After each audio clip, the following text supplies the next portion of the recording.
Okay, so we're asking dumb SEO questions. Each week we answer the questions asked on the SEO questions community on Google+. By the way, you can find us on SoundCloud now if you want to listen to audio-only files. If you just go to SoundCloud and put SEO into the search bar, you should find us there on #1. Okay, so with us tonight we have Girish Kapoor. Girish is proud to call himself an SEO. He hails from Chandigarh in India. Also proud to call himself an SEO is Kartik Bedi. Kartik is from Andhra Pradesh, I think. I hope so. Masataki Wasa is webmaster of wasaweb.net in the UK. And he's also a top contributor on the Google AdSense Help Forum and the Google Plus Help community. Excuse me. Sorry about that. For the first time ever, I made it to the microphone in time. Tony McCreath is Adelaide's leading SEO. He runs a website in Adelaide, websiteadvantage.com. He's currently in Sheffield, England. Yep, and it's .com.au. So I'm in sunny Sheffield. Sorry. Yeah, websiteadvantage.com.au. Sorry, mate. Yeah, okay. All right, our first question tonight is from Kapil Bhardwaj.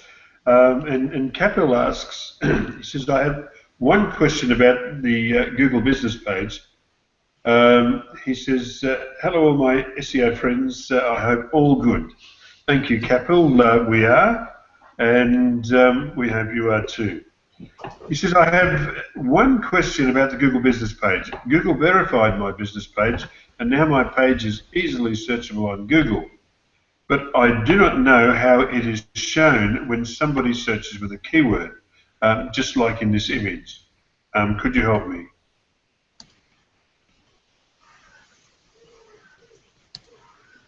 Jim, am I live? I'm seeing the first question. Am I on the right list here? Oh, look out. We've got a problem. Just let me see.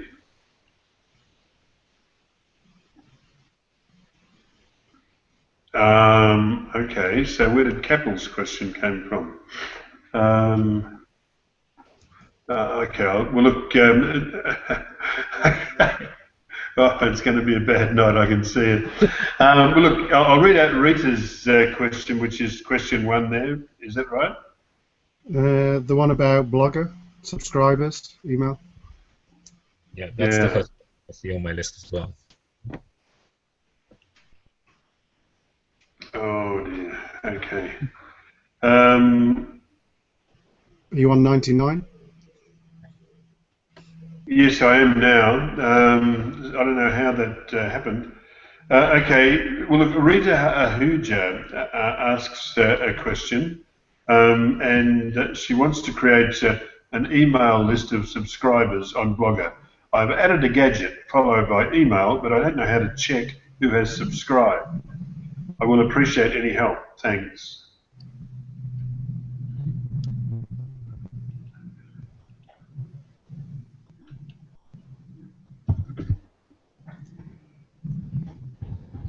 I'm not a Blogger expert, but I think there was a few good responses there in the question.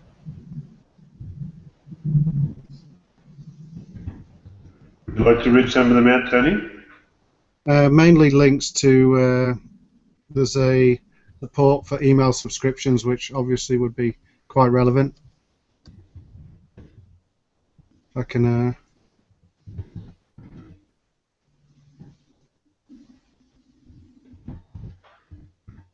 If you could read them out and speak to them, that would be great. I'm just dealing with the issue of why we started with the wrong question. All right. I'll just to try and summarise the support from Blogger. It looks like you can link it with FeedBurner. That looks like the wrong direction. That's actually sending out.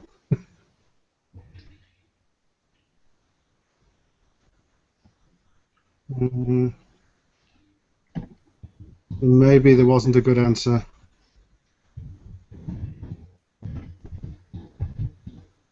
Okay, I'll be right with you, mate. I won't be a second. Yeah.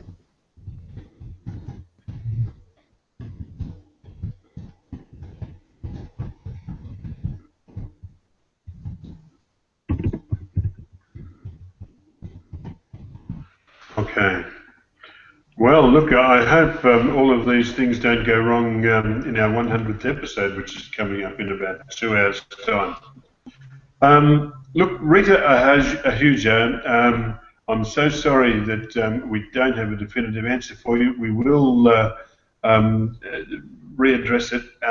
I wonder if you wouldn't mind reposting it in the community so that we can pick it up next week. And as soon as we see you post your answer, or question, I should say, I'll make sure that we have an answer organised for you. Just from reading the gadget, it just looks like you can't. That particular gadget will store those emails and you can send to them, but they don't provide a interface to actually see who subscribed. So I think the solution is find another gadget. Okay. Question number 2 is from Orion eSolutions Proprietary Limited. Orion asks a simple question: does buying Google Ads help in getting organic search? I think we can quickly answer this one, Tony, by saying no. And I mean, this question has been asked a number of times, and I can remember all of the answers, and they were all unequivocal. Definitely no. Is that fair? Yep, I'd agree. Okay, cool. So that would be the answer there. And next we have one from Girish Kapoor, who's probably with us. I hope you're up with this one, Tony, because I'm not. Cache filter URL in an e-commerce shopping site. He said, do we need to allow Google to cache filter the URL in an e-commerce shopping site? One of my clients has an e-commerce website. I have a question that, do we need to allow Google or other search engines to crawl the URLs which are generated after the user uses some filters to narrow down their product search on the website? For example, if you are searching women's shoes of size 7 from Aldo brand shoes, then you'll filter by brand and also by size, and then the URL generated now is my concern. Do we need to allow that to be cached or index it or not? Thanks in advance. If you still didn't understand my question, please let me know. This is a very complex question, Girish.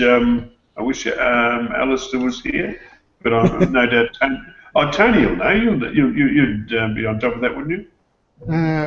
This is well, I'm assuming we're talking faceted navigation. So you're talking kind of that people can just keep digging and digging and going do different filter options like color, size, and the general consensus is you want to try and avoid that because you get this infinite number of pages. The solution really depends on your particular scenario, but you can use things like the canonical tag to keep them out or maybe no index. But the idea is to try and keep it down to a manageable number of pages which provide unique content each time. So, for example, if it's shoe colours, you want to keep them down to just the shoe page or sizes. But you might want to keep other indexes in that are more appropriate, like I'll try and think of one. Well, obviously product categories, you want to keep those in the navigation. So basically, I think the answer is try and avoid it. Try and keep them out the index. Okay. All right. Thank you, Tony. I'm going to declare that an answer. I see that Rob Mars has just joined us from the Netherlands. Robert runs a website, MarketBiz, with 2 Zs, .nl. He's an AdWords aficionado and a Google top contributor in the AdWords in the Dutch language and search in the Dutch language. Really? Did I get it right? Okay. Another question from Orion eSolutions Proprietary Limited. How do I create a profitable AdWords campaign? That's timing. He said, I am quest for it, but I have already read a number of articles about it. Please share your personal experiences with a Google AdWords campaign.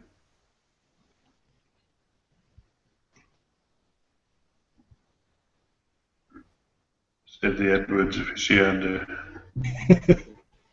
This one's for Rob, isn't it?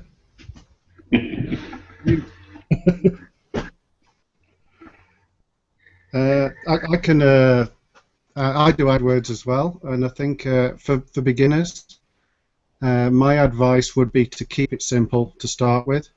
Don't do everything Google AdWords tells you to do, which is add loads and loads of keywords. Just be very targeted. Think of keywords that are from people searching for exactly what you sell. Create adverts that match that and send them to a page that matches that and start from there. And then afterwards expand based on what's successful. I think that's kind of the simplest advice I could give. Okay. Yeah, well, we'll just have to make sure we don't wake Rob up now. I would like to add that she should add the column quality score. That's not standard, and you can select it with the tab, and with the quality score you can see how your keywords perform and make adjustments to either your keywords, your landing page, or your ad texts. And it should be above 6. Excellent. Okay, well, with Dan running around in the background fixing things, we seem to be tracking a little bit better now. All right. Next, we have a question from the inimitable. Sorry, I'm jumping the gun here. It's a question from Greg Kristen on changing the crawl rate. He wants to know if anyone's seen any impact on changing the crawl rate for certain pages on their site. I didn't know you could change the crawl rate for a single page. Do the more important pages with a higher priority change in rankings? Do the least important pages drop? Was there anything you could take away from the test? Greg.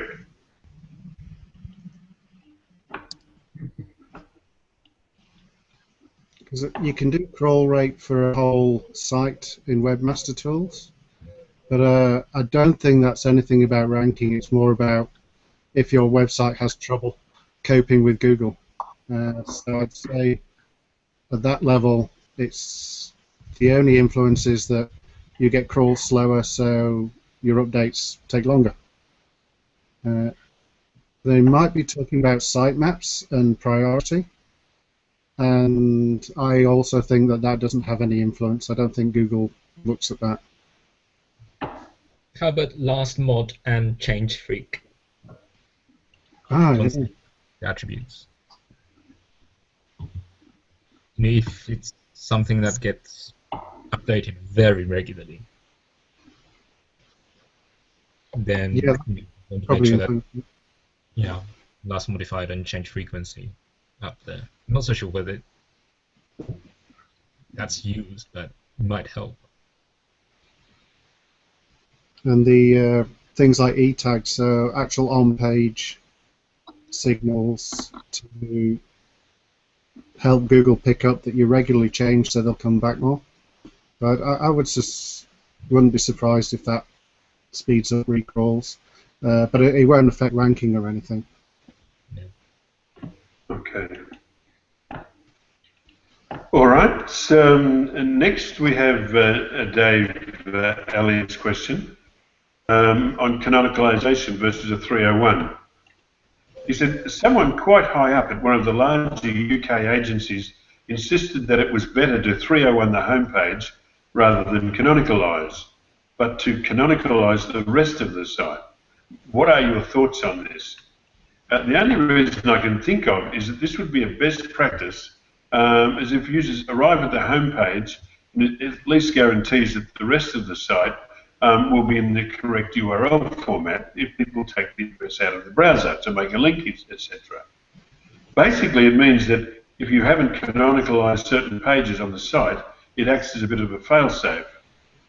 So is it better to 301 the homepage to avoid incompetence or laziness issues? Have I missed a good reason why this should be the case, or was the person just plain wrong?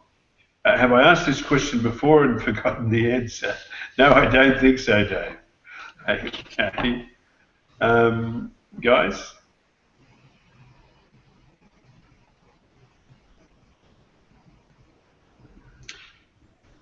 I think it needs a little bit of clarification. Sean replied asking for that, and there was, as far as I could tell, there's no clarification on the idea what does canonicalizing the homepage mean, because you really need more than one page to have to canonicalize. And then what does the rest of the site mean? So I think a bit more of a clarification before you can really answer this. Yeah, it's a bit odd because it sounds as if there are two sites, essentially of same, posting same content, and the homepage is being 301. The other pages have canonical tags. Is that the case? I'm not, I'm not sure. Then that raises the question: why would you do that? Why don't you 301 the whole thing? But also, why is he 301ing the homepage in the first place? From where? Yeah. Is it the same thing? Is it the same page on two domains? I love for migrating domains. I love Eric Wu's solution of canonicalizing the entire site and watching the traffic until the crawl rate virtually stops. And once that happens, then he 301s the entire site. So he does both.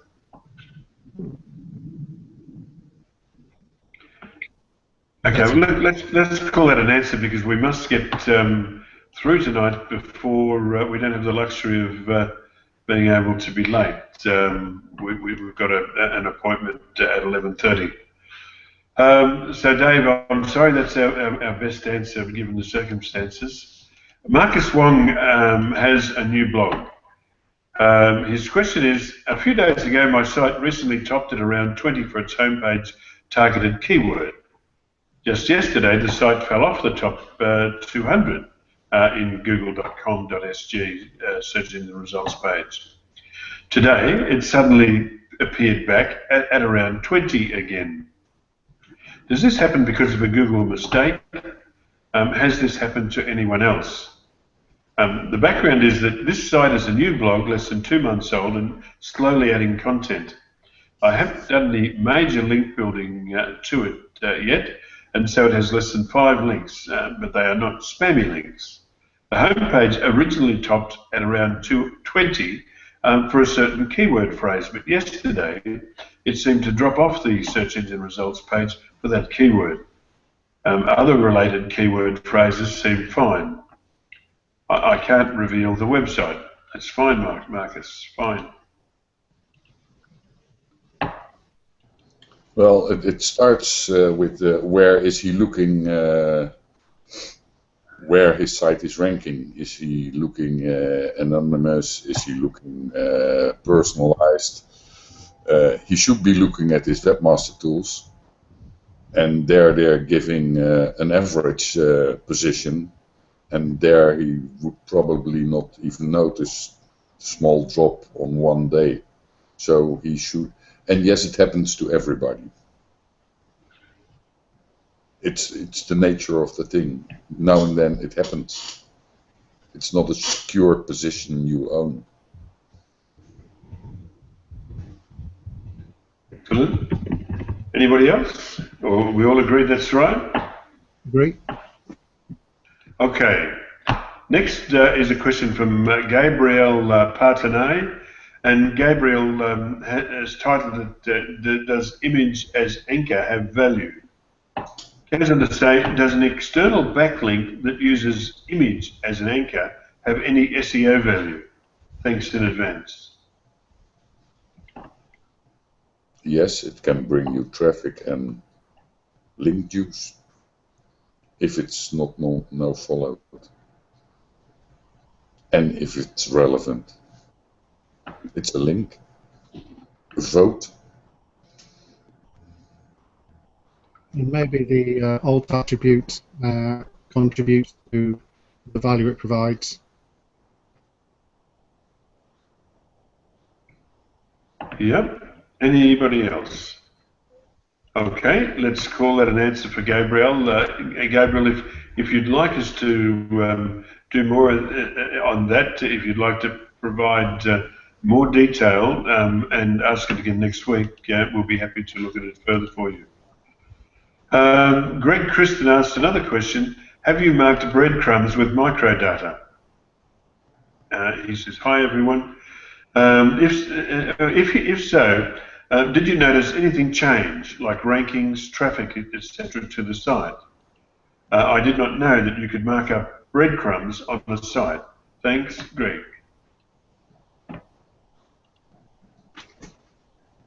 I've done a lot of breadcrumb markup. I've never even thought about it affecting ranking. The main thing is that you get the rich snippet of the extra little links in the green line, and that's about it. Maybe it helps Google understand the structure of your website a bit better, which can help.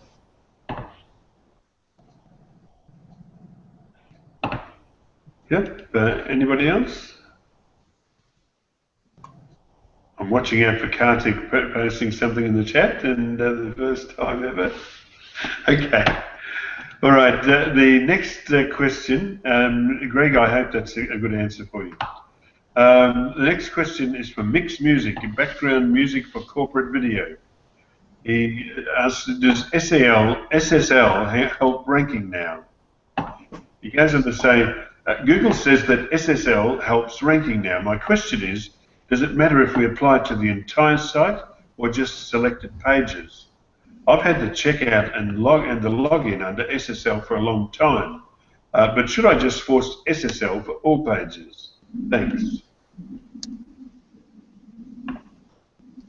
The SSL benefit is very small, but it is based on a per-page basis. So the more pages you convert, the better amount of that little benefit you'll get. But I'd say hold back at the moment.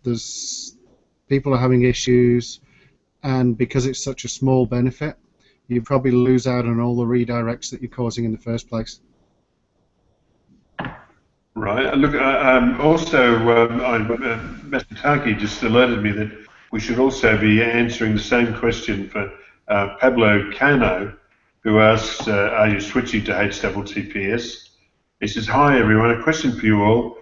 We are creating a web page about trading and investing and do not know if we should be switching to HTTPS. What would you do? I'm curious to hear your thoughts. So we'll answer both of those at the same time. I'll chip in. Somebody posted a case study, I think it was on Search Engine Land, and they actually lost a lot of their traffic. They reverted back to non-HTTPS, and the traffic came back. And so I think that's a cautionary tale. It's all very well for Google to say that HTTPS is now a weak ranking signal, but you know, it's only one of perhaps 500 ranking signals, and the other thing is it's only a weak signal. And and there are other factors involved in redirecting your URLs from one port to another. So yeah, I don't know. We're switching a couple of sites, but only really for other reasons. We're destined to switch them anyway. But I don't think it's worth jumping in quickly. What do you guys think? Unless it's an e-commerce site and you're selling things and you're asking payment, I wouldn't do it at the moment. We all agreed on that? I think it depends on if your competitors are doing it. Like, think of it this way, if you're working in a niche where people that are outranking you today, before the announcement from Google, were already running HTTPS just because it was their choice, not because of any ranking boost that was announced, they've effectively just gone and received a further lift in search rankings, or strengthening of their search rankings over and above what they already had on you. So in some instances, you know, switching to HTTPS could be, you know, like to some degree playing catch up, right? You're adding something to your site that your competitors may already have.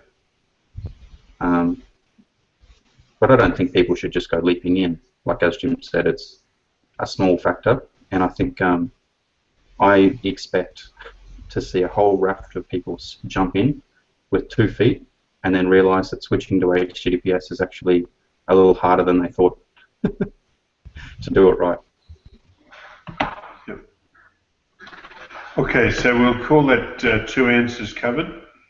And our next is a question from Hardil Singh. Hardil wants to talk about an XML sitemap for millions of pages.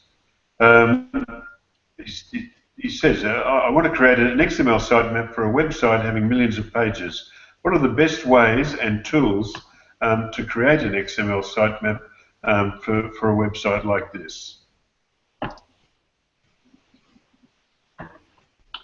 So I think I answered this one for Hardil in the community. Or someone posted a link to something that I wrote somewhere else.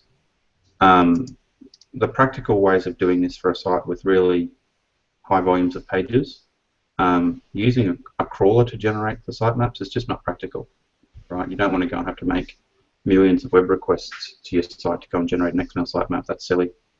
So the practical options for large sites is let your CMS do it if it has that facility. If it doesn't today, find out if there's a plugin that you can add to it that will generate them for you. If there's no plugin currently, but your CMS supports plugins, get someone to write one for your CMS. You know, you might even consider open sourcing the plugin, and then it becomes a link building tool for you, where people that also use that CMS might link to you because you're awesome.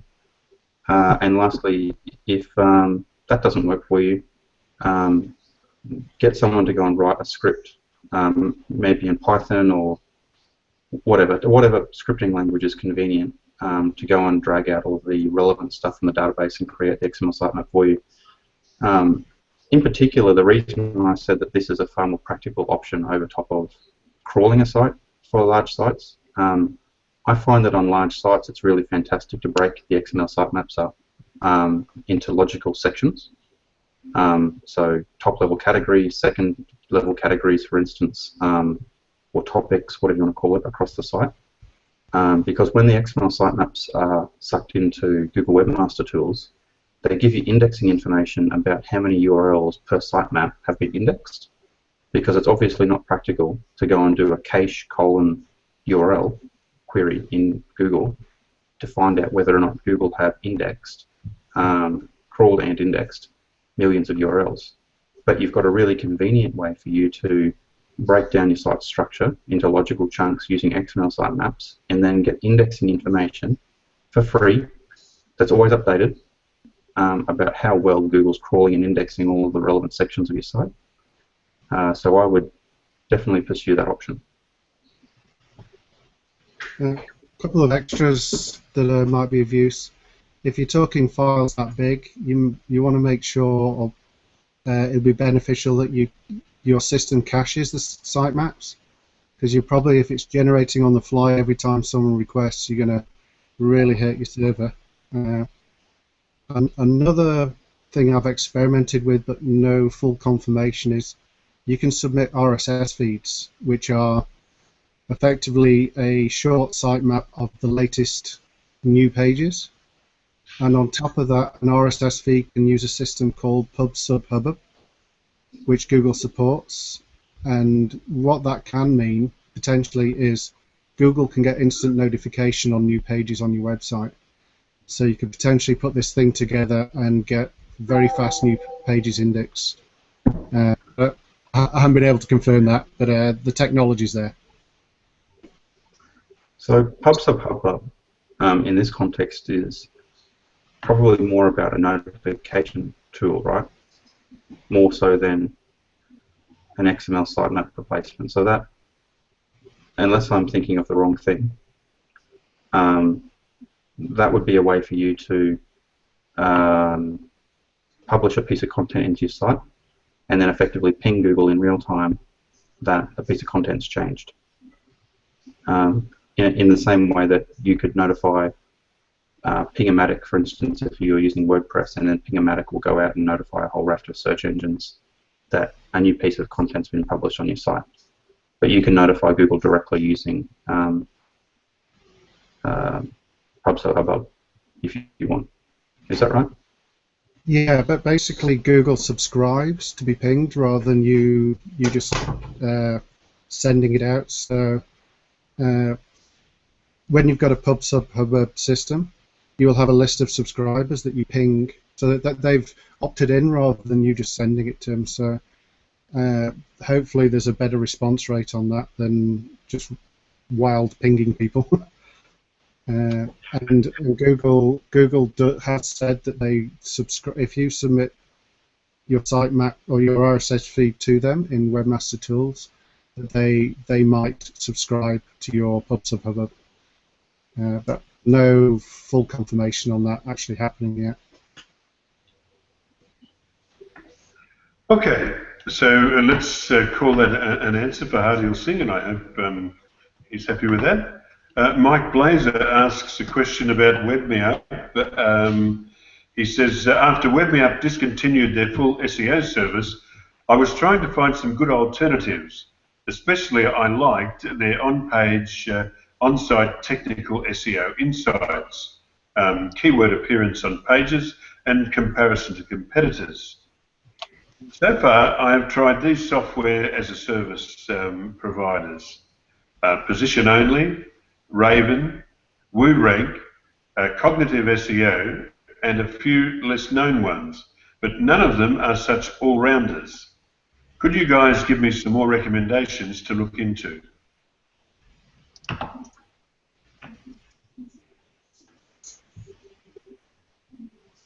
I think he's pretty well covered it, hasn't he? There's the Moz system. Someone's mentioned that. No, I mean, there are facets of it in SEMrush, of course.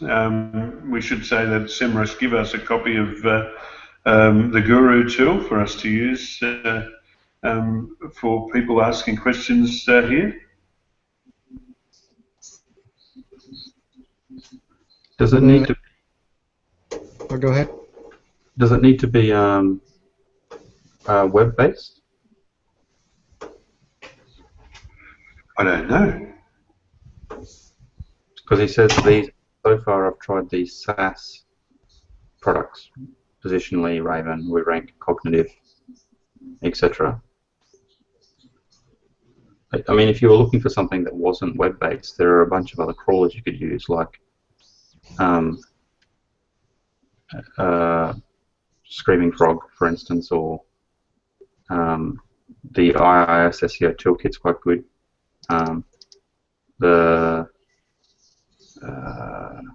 There's another Windows-based one that's quite good. I just can't think of the name of it.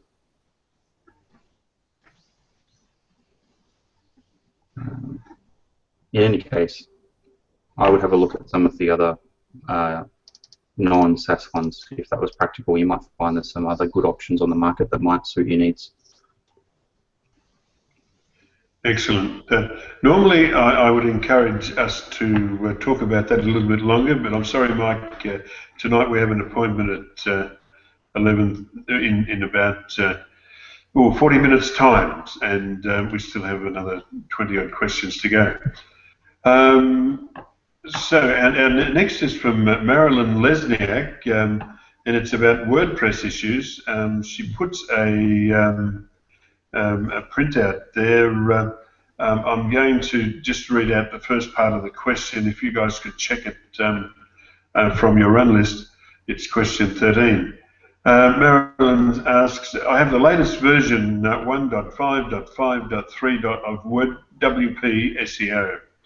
It has been acting just fine until today. I was trying to remove unreferenced, unused image files with a plugin called Image Cleanup version 1.9.1. I ran index, then moved the files to a temp folder, saw a lot of problems, and then restored. It returned the restored message, yet nothing changed. I had Bluehost restore a backup, and then I was getting a white screen. Bluehost finally ended up deactivating all plugins. And when trying to activate SEO after all the others were done, I got the white screen again. And she gives a URL, www.marilyns.treats.com. She said, I want my SEO to work. Would deleting and reinstalling reset all previous setup? I believe there is a setting related to images that is causing the problem. I noticed two .png images related to a sidebar title that are empty, saying the file path not found.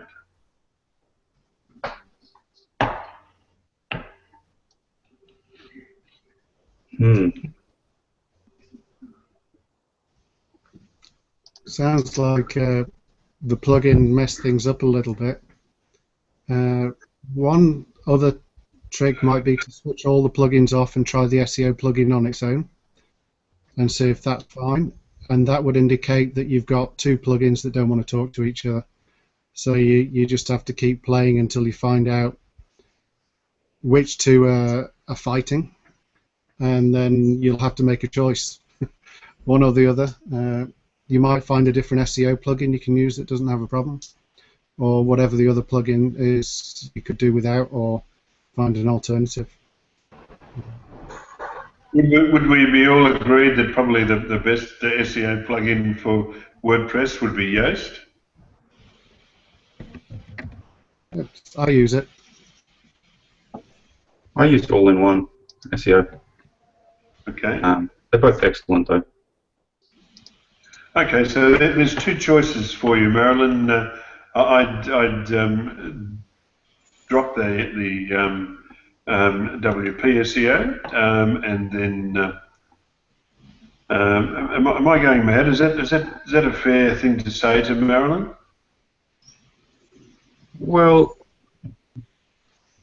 I suppose the thing that she wants. So Tony's suggestion of trying to determine which of the plugins is misbehaving is probably pertinent. So if she can install or enable WordPress SEO on its own and her site works as expected, then enabling the others one by one to work out which one's not playing is important.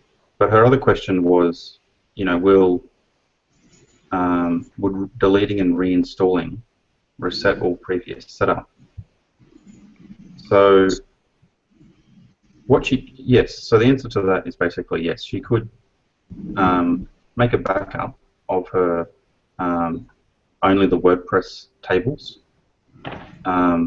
In like when she goes into her web hosting control panel, she could go and do a manual backup of her database. Only select all of the WordPress tables. So WP _ blah by default. Ignoring all of the other tables which are installed by the plugins for the moment, just so she's got a backup. Reinstall WordPress fresh, import her existing WordPress data into her fresh install of WordPress, and then re-enable all of the basic plugins that she's confident is going to continue to work, and then see how she goes. That would definitely fix it. But again, you would re-enable these one by one with the things that you absolutely need to have first, and then work your way down the list of I don't care, basically. Like, you want to get to a point where the last plugin that you enable is your least needed plugin, essentially, to work out what it is. So you get all of the ones you want, and you're prepared to drop one or two that might be conflicting in some way. Good. And you might find that affects things. I had malware on a website that had a very similar characteristic. You basically you couldn't get into admin. You had a white screen, and it was just malware all over the place. Which removing your plugins and adding them again will hopefully clean them up from there. And a fresh install of WordPress files is what I had to do to clean it all out. Okay. Look, one thing I noticed too in the list of plugins that Marilyn did put there was that one of them is named WordPress SEO version 1.5.5.3 by Juice DeVork. Now, isn't he the guy that does Yoast? Is that the actual name of it? Oh, it could be, yeah. I think, yeah, it's basically WordPress SEO by Yoast, I think is the full name. So it could be his already. Yeah. Okay. All right. Let's move on to the next. Marilyn, I'm sorry we're a little bit rushed tonight. Otherwise, we'd give more attention to your answer, and I apologise. Question 15 on our run list, because we've covered 14. Valentina Huff has a question titled "Brand Name in Title Tag." Should you put your brand name in your title tag so it's keyword followed by brand?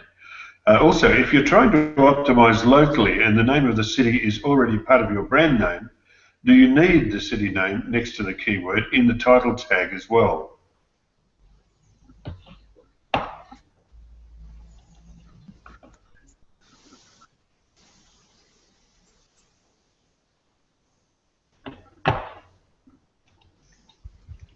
I think part of this is you've got to think beyond just the one page, the one title, and the one description. So maybe this is about just the home page, but you've got a lot of pages with different meaning. So maybe your home page you want to brand, but on other pages you want to focus more on what subject that they're talking about. So you might put the brand in, but put it at the end rather than at the beginning. What else? And same with the city name is you might want to put it in where you're talking about the city. You'll have a page that's focusing on it, so the city will be the main part of the title. On other pages you might put that towards the end. It's all basically different pages, try different things and see how they work. Yeah. Good answer. The other thing, very quickly, for Valentina is that when she's making changes to some of her title tags, if she happens to have a site that's got good traffic, strong traffic from search, Google reports the click-through rate in Webmaster Tools, so she can monitor whether or not her changes she's made to the title tag or description, for instance, are improving the click-through rate. So that she's maybe relying on visits to her page a little less, and she can correlate that with analytics and what's in Webmaster Tools. And from there you can also, if you're lucky, see what keywords that page is ranking for. And so I sometimes look at that to inspire alterations in the title, to tune them more towards the actual search terms people are using. Yeah. I would like to add that she must take care that if she mentions brand and the city in the title, that she must be sure that it's also on the page, and the page is about that. And that's it. Thank you. Okay, all right. Valentina, I hope that's what you're looking for. If not, please ask again in the SEO questions community or in Google+. Okay, so our next is from K.S. Bisht, under the title of "My website suddenly lost ranking today." K.S. Bisht says, "Hello, Jim and members." And he says, I have a problem again. My website suddenly lost ranking today, and I am shocked to see it. The URL is couponsbag.in. Please analyse and let me know the reason behind it. I haven't done any work and do not know of any update in the Google algorithm.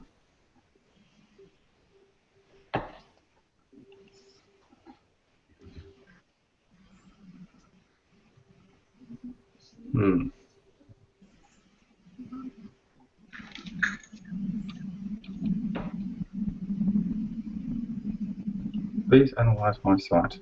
That's fairly broad. He's already gone into Google Webmaster Tools, and there are no signs there of a problem.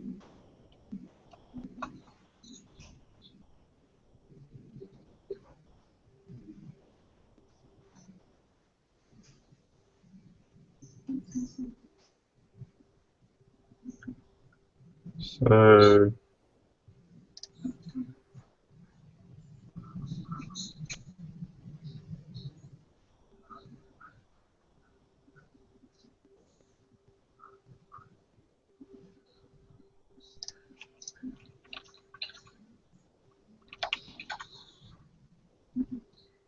one small thing I can see straight away is that his main navigation, at least under the categories fly down, he links to URLs that don't end in a trailing slash. When I clicked on the mobiles and tablets item, the page loads and it's got a trailing slash. So there's a redirect happening in there somewhere.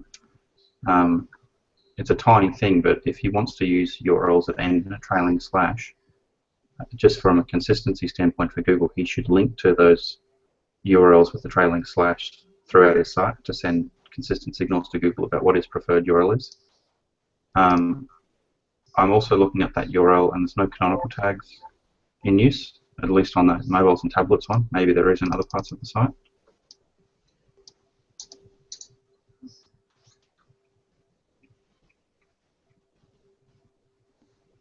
He also mentioned a sudden loss in ranking. It'd be interesting to know how he's measuring ranking, but if it did have a sudden loss, then it's always good to look at the Moz history to see if you lost times with any algorithm changes. So it could have been Penguin or Panda. Well, we don't know with Panda anymore, but that might give a clue on the reasoning.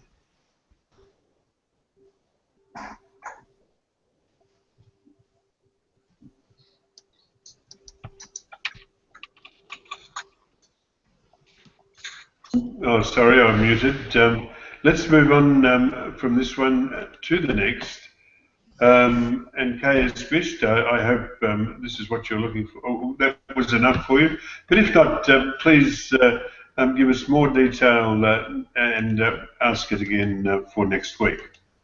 Ian McLeod has a question titled Thin Content. Hi, everyone. I have a question which should have a simple answer, I hope. We have been putting a new site together, and I was wondering about thin content. Some of the pages on the site are simply there to direct our customers to the correct product for their needs.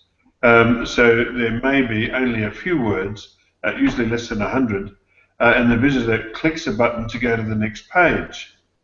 Should I care about thin content? I don't particularly care if the pages are ranked or not, but I don't want the thin content to reflect on the rest of the site. Will Google care, or am I being too pedantic? Now, Ian also has another question, I think, which we can probably cover at the same time, because I'm fairly sure that really is talking about the same question. No, I can't see it. It looks like we haven't loaded it. Sorry, guys. Anyway, please go ahead with this one. Unless he's got a huge volume of these sorts of pages, I wouldn't worry about it. If these are a high volume, as a percentage of his total pages he has in his website, if these refinement type pages represent a substantial percentage, maybe then you would start worrying about it. You know, if it was 20% of his site, maybe it was made up of these really weak pages that aren't that helpful, maybe you would worry about it. If it's just a few, I wouldn't worry about it too much. Every website has got some lower quality pages in it. It's normal. Yeah, I'd agree. If you do decide to get them out, I think the best method would be to no index follow them. So they would stay out of the index, but they'd still send, let the crawlers find those deeper pages that you want.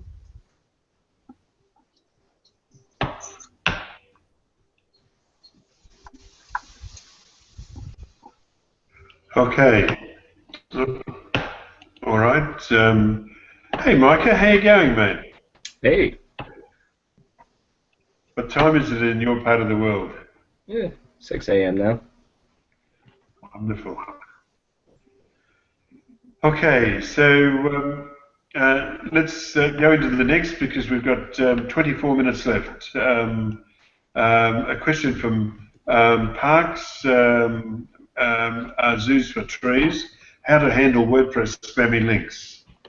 He said, my WordPress blog receives spam, but instead of deleting them, I edit them and write things that are relevant. I then approve them.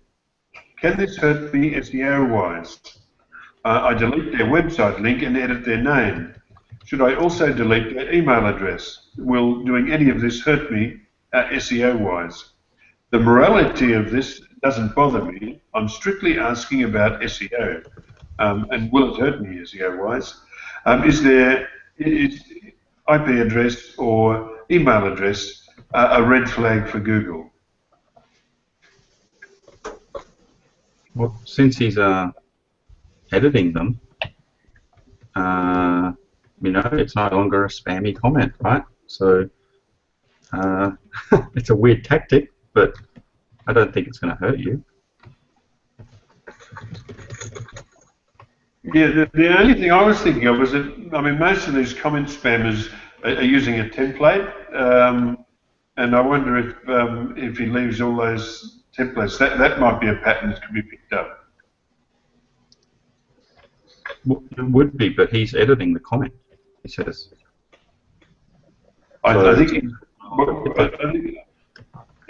he's really just removing the URL. No, he says I edit them and write things that are relevant. Oh, right, okay, sorry. Yeah. The URL and whatnot too. So in essence, he's just writing comments on his own blog. Eventually. Yeah. Sorry, it's my fault, I'm stupid. Yeah. I don't think it's going to hurt. It's a weird thing to do, but, you know, whatever floats your boat.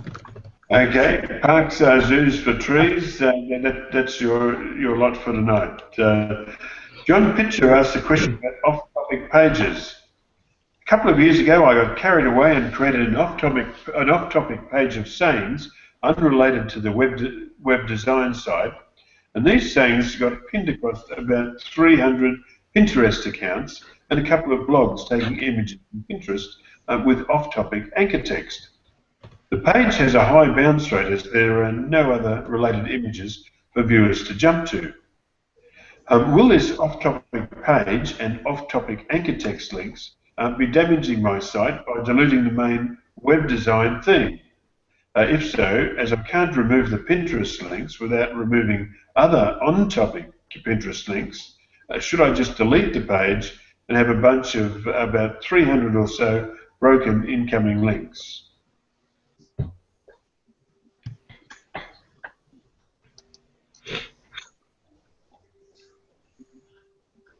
I don't think off-topic would hurt you. It might not contribute to the topic of the website, but I can't see how it would be a negative.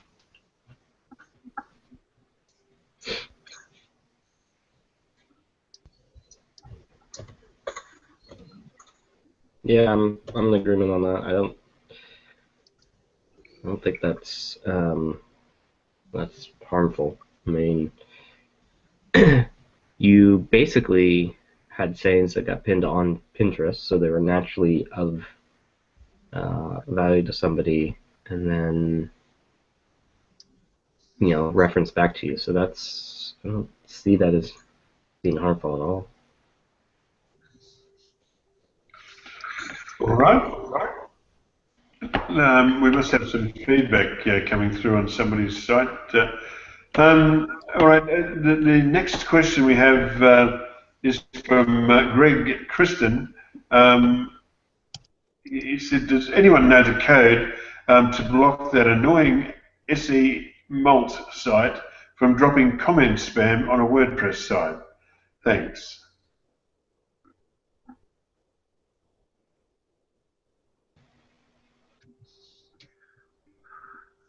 I've not tried to block it, but you could have a look at your server logs and see if the SE Malt, whatever it's called, identifies itself when it spams you as being with the user agent from SE Malt, whatever it is, and block it in robots.txt. If it disobeys robots.txt, you could block it in your htaccess file. Based on the user agent string. If that doesn't work, you could try the bad behavior plugin for WordPress, which has got a whole bunch of clever things that it does to identify bots, and when they continue to misbehave, you can block them.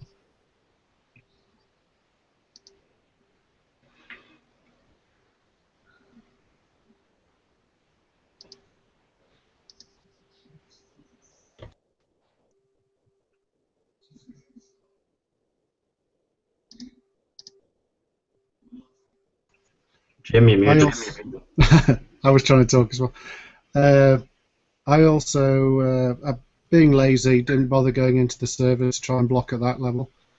So I just did filters in Google Analytics to filter out that any domain or host name with SE Malt in it, just to get them out of the reports. If I care later, I'd block them from the servers as well.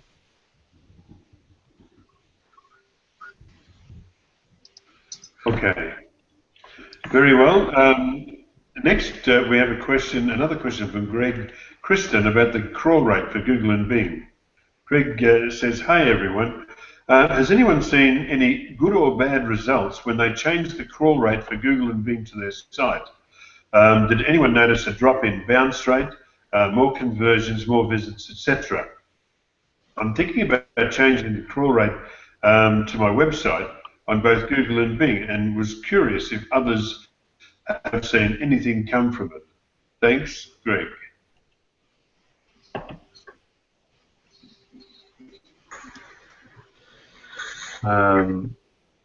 I not so long ago reduced the crawl rate of Bing in a site network because they were hitting us way too hard. Reduced the volume of pages they were crawling by about 50% or so.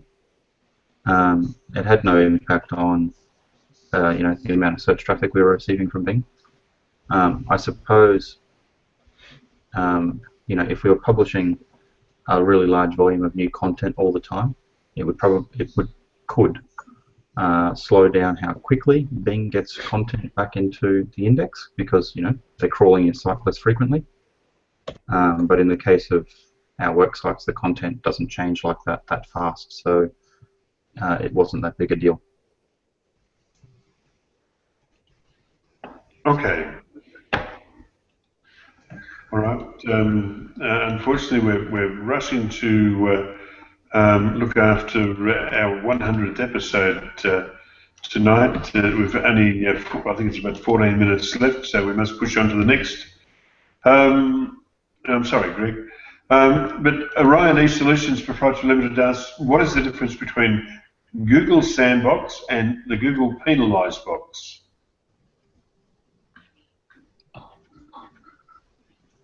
Either exist. But that would be a similarity, not a difference. Yeah. Okay, so what people generally talk about with Google Sandbox and Google Penalty Box, the view is for some with Google Sandbox is that it takes a bit of time before you get into Google's index, so a brand new site or brand new page. So Google kind of wants to do it within the sandbox and basically review or kind of see how it's doing before they start to really rank it. The penalty box is a view that you get penalized for something and you get thrown into kind of a box of a kind of rankings that are dropped until a set time, until you make a change, you fix it, it gets reset. So that's kind of the view of it. For the most part, I wouldn't take it as anything that, like, Google doesn't actually use those terms, and it's just kind of a way to kind of people who kind of will sometimes use it just as an example of how to explain something. It's not in actuality. It's far more complicated, but from a simplistic standpoint, it's just kind of how people have perceived it or feel whenever they've started out or whenever they've gotten a penalty for their site. And so they use kind of these types of terms to symbolize something that's going on. So the sandbox is what, Google used to use the sandbox to slow spammers down, right? Essentially. So they would discover a website for the first time, and the site would get placed into a sandbox, so to speak, where, despite the fact that Google knew about it, it wouldn't rank for quite some time. And then several months later, let's say 3 or 4 months later maybe, the site would get out of the sandbox, and then it would begin to rank after Google, removed it from this sort of artificial fenced play area kind of thing. And it's not a penalty. Your site's not been penalized. They're deliberately holding you back from ranking for a period of time, basically, for various quality reasons, for instance. Whereas, like Micah said, the penalty is you've done something to violate Google's webmaster guidelines, and you've been caught out, basically, one way or the other, even if it was an accidental thing, and your rankings have been forcibly dragged down because you've been penalized because you've broken the rules. That's how I interpret it.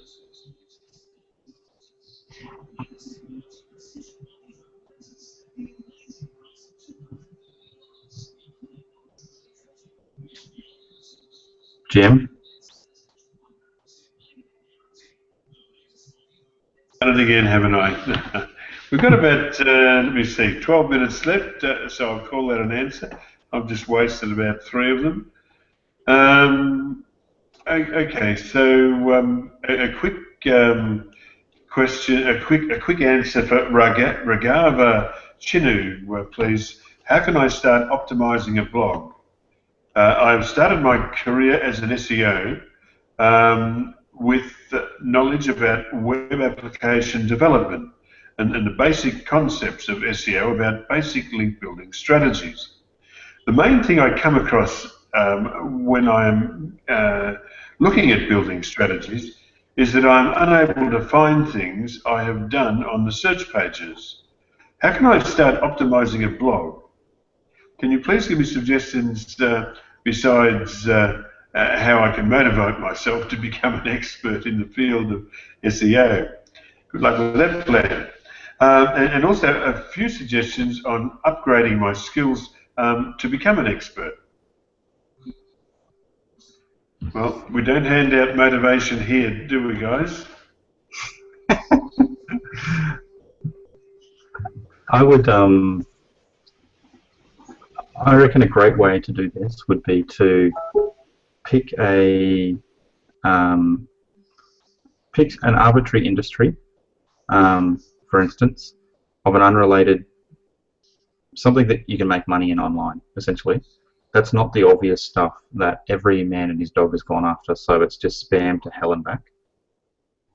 Pick an arbitrary thing, build a small site, and see if you can make it go. Learn by doing.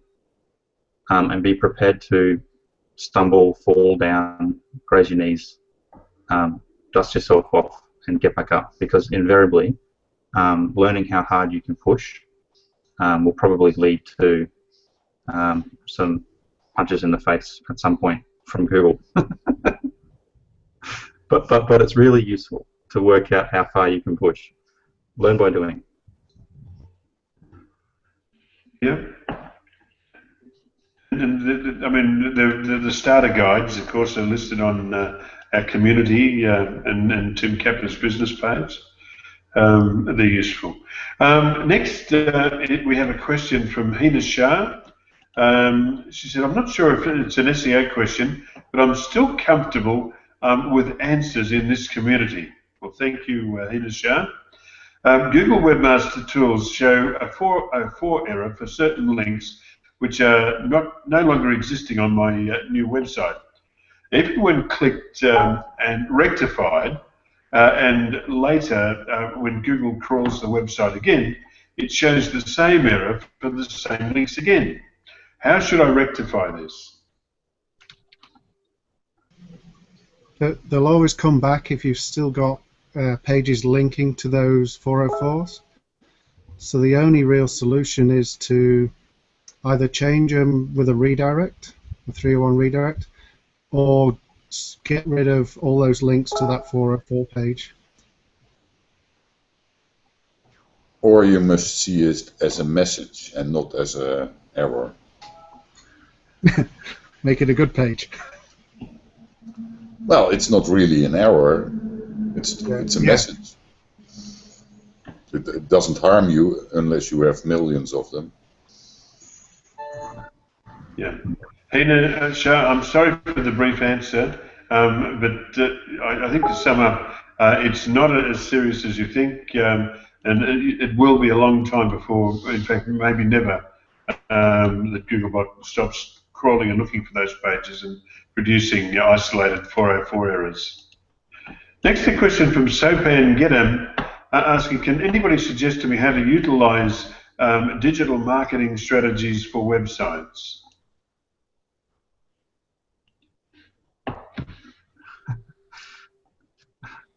That's such a broad question. I don't even know where to begin. Maybe the same. Just try it. I would start with a goal in mind. You need to have an objective about what you're trying to achieve with your website, and then work backwards from there in trying to define whatever it is that you want to do to get the objective you want. So, for instance, you might say, oh, well, I want to sell blue widgets. You might go and find out where the people are that buy blue widgets in your country, your state, your region, your town, or city, suburbs, etc. And then start looking at display advertising, for instance, and targeting those users online to build awareness for your product. You could do paid search advertising, mobile advertising, content marketing. Yeah, the list is limitless. But start with an objective and goals and how you're going to measure it. Identify the different segments of people that you want to pursue to meet those goals. Work backwards from there. Okay. I'm going to call that an answer. Then we can go on to a question from Girish Kapoor, and I think this one will cut us out. Is there a way to delete from the Google cache old website pages? Googlebot keeps coming to my sites, to the sites I manage, looking for pages from back in 1999. I mean, come on, it's already 2014. Is there a way to stop Google from looking for these old pages? It's called a no index tag. That will help to basically stop it from going there or showing up in the search results. Yeah, but it's not going to stop people from accessing it or trying to access it. He's just saying that he wants to delete Google Cache of old web pages, knock it out of the index. So if he doesn't want to crawl it, then that's a robots.txt file to kind of block the bot. Okay, so he's got kind of two questions here, right? He's got, is there a way to delete Google Cache of all pages? So, yes, like I said, at Meta no index, or if you really needed to, you could use the URL removal tool from Webmaster Tools. But it's not really designed for that. Meta no index is his friend in this instance. But the second part of his question is there a way to stop Google for looking for these old pages? No.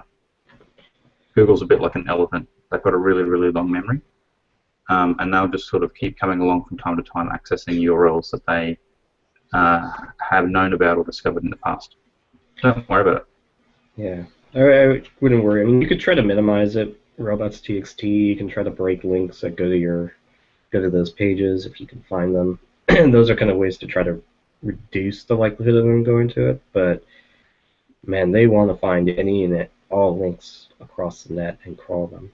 So it's going to be very difficult. Okay. All right. Look, let's try and get the questions done, and then we've only got the news items to cover later. I'm not sure if I understand this question, but I'm just going to read it anyway and throw it out there. Samantha Christie Estacar asks a question. She said, though there was a lot of answers across the internet for my query, but still I was lagging to improve my referral traffic. I tried a number of things. Google is constantly updating its algorithm. Could concentrate on EMK, exact match keyword, I guess, on guest posts, social media sites, etc. Are there any other ways to move on to improvise?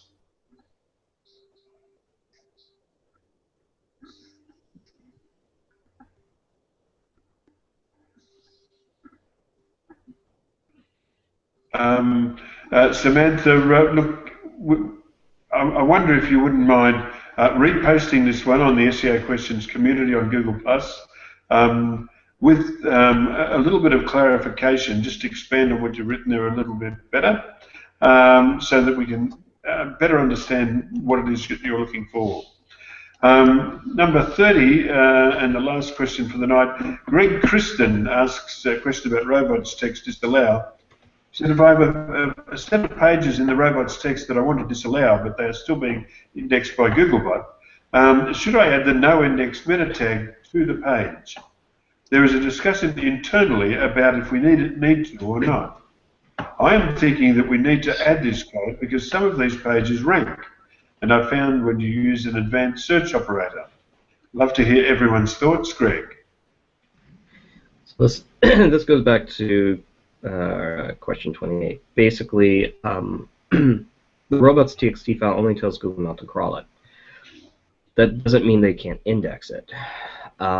So what often, and they're separate functions. So if you add a no index tag to a page that you've already told Google not to crawl, Google won't know to no index it. So you actually got to put the no index on there first, let Google crawl the page. So you got to take it out of the robots.txt. And then once it's out of the index, you can reset the robots.txt to not crawl it. just to kind of reiterate, basically the robots.txt file says whether or not the Google can even crawl the page, whereas the noindex meta tag is telling Google whether or not it can even show up into your index. Fair enough. Look, I'm going to call that an answer. And thank you guys for your efforts tonight. To our viewers still watching, thank you so much. Your interest, it makes what we do worthwhile, and we appreciate that you would watch. We'll be back at the same time next week to do it again, but also, if you don't know already, in 30 minutes' time we'll be running the episode 100, the 100th episode, with an absolute rock star lineup. Dwayne Forrester will be there, Stefan Hamel, David Amerland, and my personal hero, AJ Cohn, as well as all of these guys. 15 people in the same hangout. You shouldn't miss it. I'm so looking forward to it. But anyway, look, we'll go off the air now and come back again. If you just do a search on Google Plus for 100th episode, I think you'll find us.